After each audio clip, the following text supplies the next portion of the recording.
What's up, Taiwan? I'm Ethan Liu with 10 minutes of news from here in Taiwan and around the world.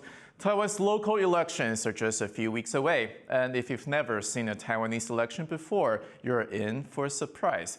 Sure, you see campaign rallies, speeches, and banners just like everywhere else, but there are some features that are uniquely made in Taiwan.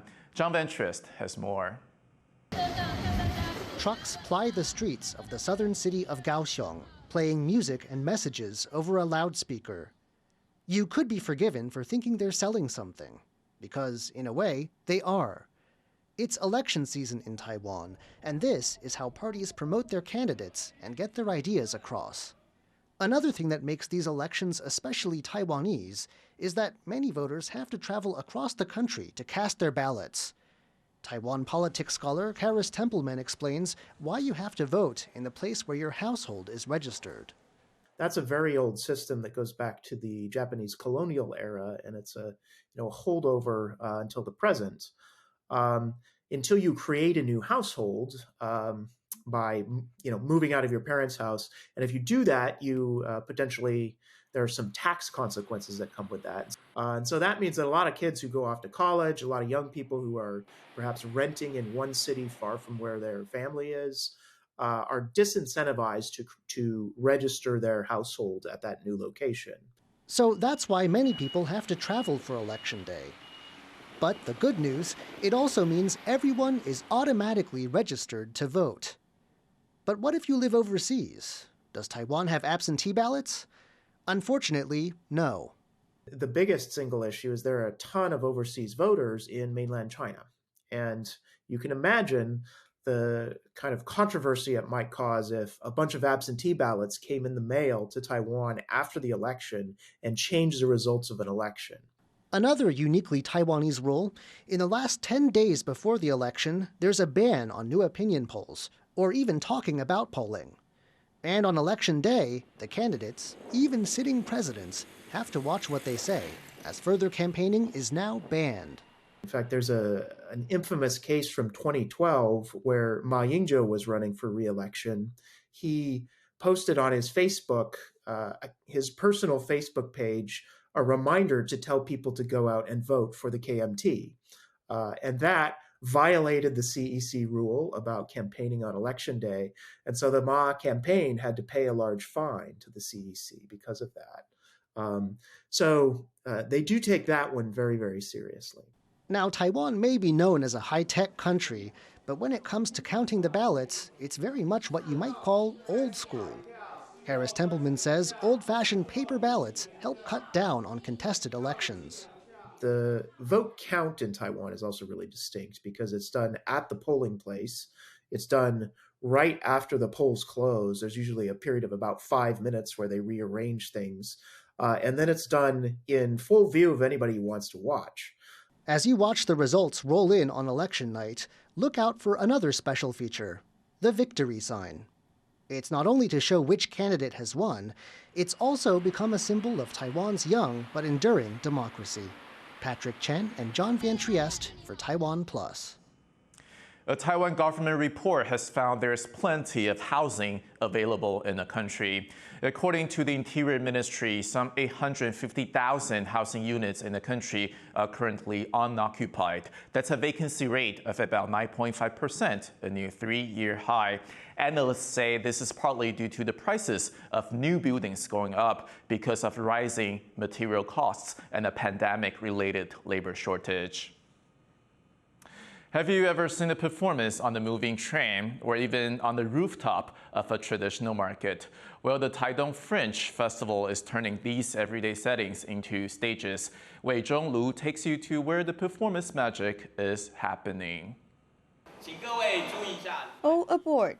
Passengers scatter on a platform, getting ready for a train ride with a difference. Traveling from Pingtung in southern Taiwan to Taitung in the country's east, they will be treated to a special performance the entire way. Chow Chow Gloomy is about a conductor and 7 genies who are trapped on a locomotive. They are searching for a magic island to forget their troubles. The whole train is the stage for this show, with a setting that's designed to create a unique atmosphere. 搭配他们整个的剧情，就感觉蛮身临其境。因为我们没有搭过人民节友号，就想说搭车，然后顺便看表演这样子。我也是第一次看这一种类型的表演。我觉得就是4D 吧，就是你真的在那个环境里面，跟在电影院完全不一样。在无聊的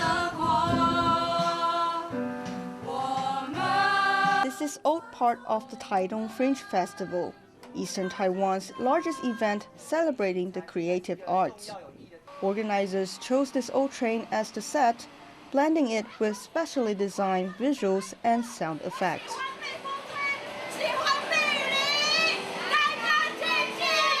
那列车它会经过很多景色、隧道等等的，所以我们把这样的时间感完完整整的融入在我们的剧本到排练的那些戏的过程里面，刚好借由这个象征，很像是我们人跟自然、人跟环境的一种尊重的感觉，就是我们了解他们的时间，了解他们大概是怎么样运行在我们的生活旁边，那我们如何融进去，做我们想做的事情，同时又不会有冲突。这个表演正式开始哦。Outside Taidung's Central Market, performers from the Circus Gate are inviting audiences to join in with their upcoming show.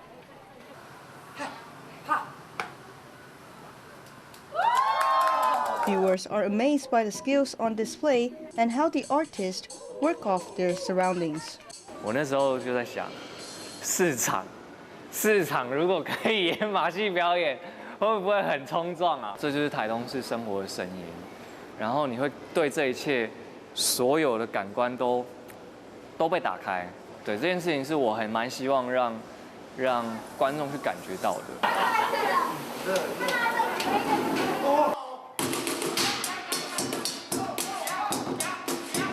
The main stage goes to the rooftop of the market, where even local vendors seldom go. Circus Gate hopes these performances can become a way for people to rethink the purpose and meaning of community spaces. 也是在做一种艺术与城市之间交流跟沟通一个很重要的管道。我们希望，对啊，如果艺术可以发生在生活之间，然后可以透过艺术来让我们对于这个市场的环境有更进一步的讨论。那这除了表演之外，我觉得它还有一个更深层的含义。This year marks the 5th outing of the Taitung Fringe Festival. The local government is hoping that performances such as these can make use of one of the area's best assets, its natural environment. 用这样的很亲近自然，然后很贴近观众的方式，所以我们打造了台东艺术节，利用环境，然后可以跟观众很亲近的、很近距离的表演。好，那确实也在这几年在国内掀起了一些小波潮，这样子。The Taitung Fringe Festival runs to the end of November, with a variety of performances scheduled every weekend until then. WWII for TaiwanPlus. A World War II tunnel that had been sealed beneath Taipei is about to reveal its secrets.